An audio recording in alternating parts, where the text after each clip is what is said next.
Hello and thank you for tuning in to episode 9 of Millennial Learnings. We're coming up to the 10th episode, so thank you so much for the support. Thank you for those listeners outside of Australia. I do appreciate you all supporting this and moving me forward, and I look forward to making more content in the future. There was another poll on Instagram and it was a 50-50 split as to which way this episode went.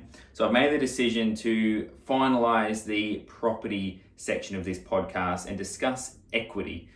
So in this episode, I'm going to be talking about firstly what equity is in a property, as well as 3 ways you might utilize that. What that means when you sell, purchasing an investment property, and refinancing for whatever reason. So without further ado, let's jump into the episode and learn some more.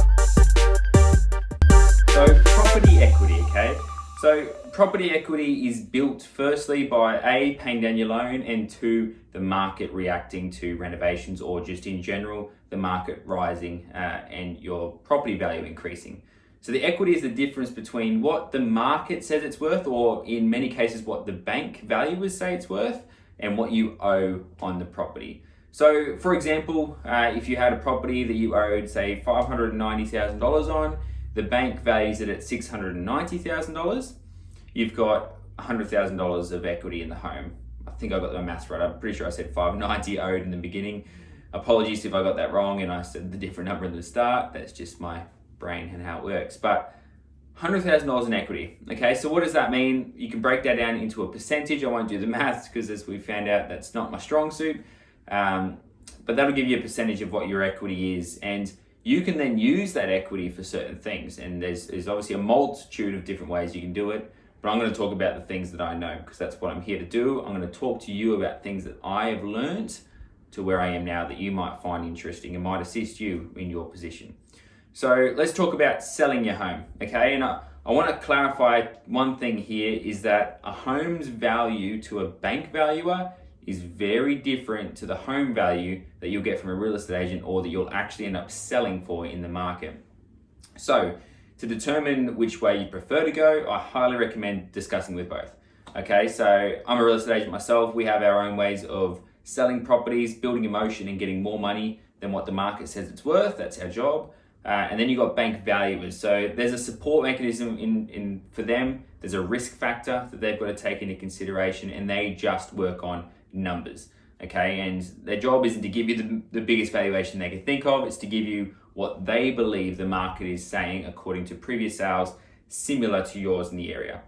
Okay, and I've had multiple battles with bank valuers, not only on the home that I'm in now, with 5 different valuers with $60,000 in difference in value, but same as my previous property, which I had 8 different valuations, and there was a $90,000 difference between the lowest and the highest value a bank gave us. And we ended up selling for more than all of them anyway.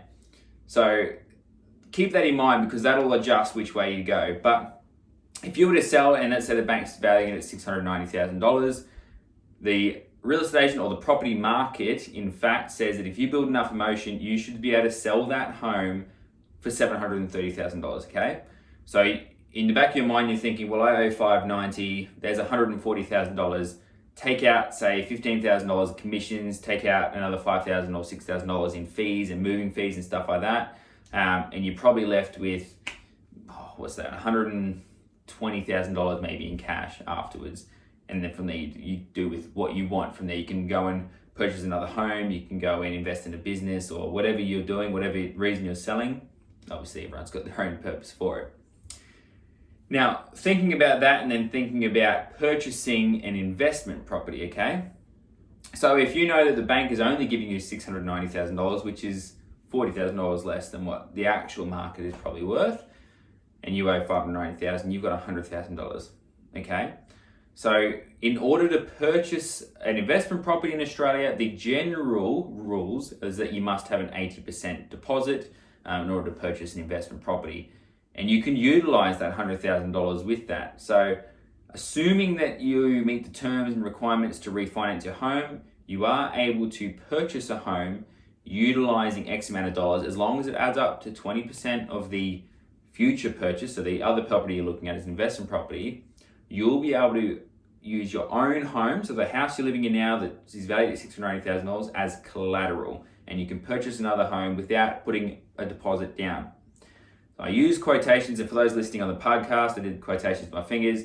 The reason being is because obviously you're not putting down a deposit, but you're using your wealth, okay? So equity is wealth. That's what your overall value, or what your, I guess where your money is sitting, okay? Your money is sitting in property, you got $100,000 in wealth just sitting there. That's your overall value, I guess.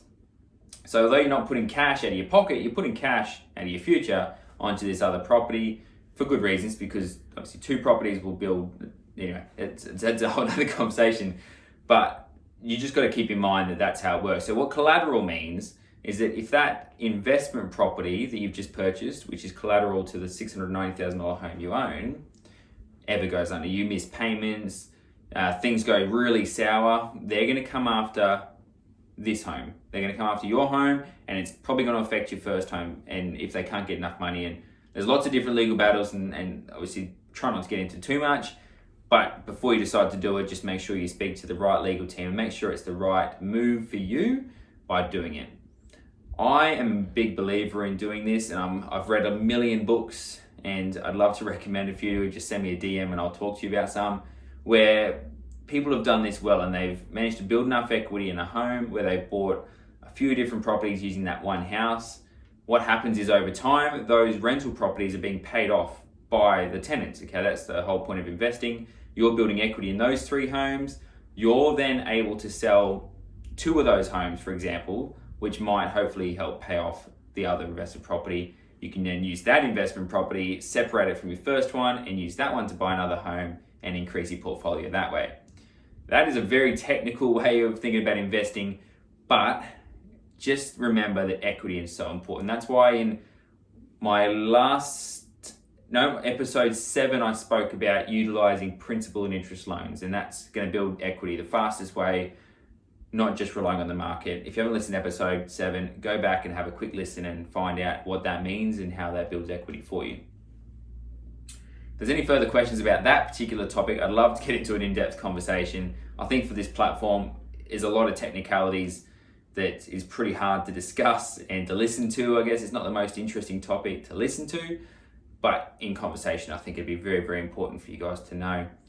And the last one is just a general refinance, okay? So majority of banks want 90% or 95% value to loan ratio, which means that the value of your home and your equity, so, okay, let's just try and break this down. So your house value, $680,000, needs to be, and then what you owe, it needs to be 95% before you get a loan. If that sort of makes sense. It's really hard to explain in this sort of platform, but that's the best way to get a loan. And why you'd refinance is a few different reasons. Is one, to lower your repayments. I'm in the process of doing this at the moment. There's some amazing deals out there, again, which I've discussed in the past, where you could lower your repayments, still pay off the equity as you're doing it, but it just means there's more pocket money in your pocket where you can make extra repayments or put that towards further investments.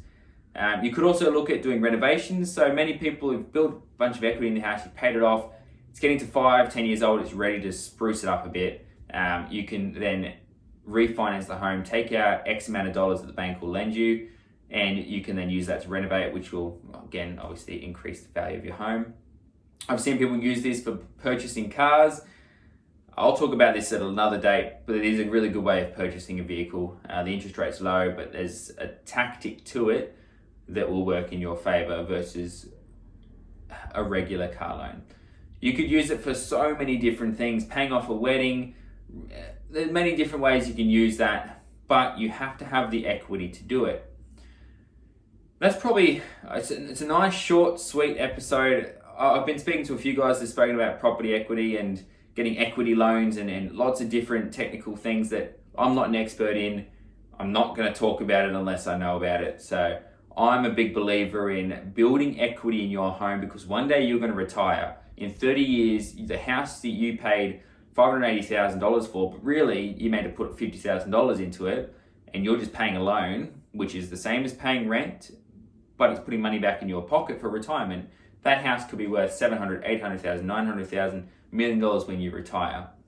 For those of you paying rent, there's a lot of guys that I speak to that don't believe in owning a home. And look, that's completely fine. But the way I look at it, you're going to live somewhere. You're going to be paying someone else's loan and building someone else's wealth. Why not own one home that you live in that one day you're going to own outright? You don't have to pay living expenses like you were before. You've got to pay water and rates, but there's no rent, there's no mortgage. It's going to happen, right? Otherwise, you're going to be paying rent your entire life. And what, in my opinion, what a total waste of money. That's probably all I need to talk about. I love talking to you guys. I'd love to have some personal conversations. If there's any further questions, I try and keep these pretty short, not going into too much technical information, but I'd love to chat with you. Check it out. Instagram is at Millennial Learnings now. There's a new one, and the Facebook page is the same, at Millennial Learnings. There's new podcast art coming next week, and I look forward to the next episode where we start talking about investing. Thank you so much. Again, my name's Nathan, and this was Millennial Learnings.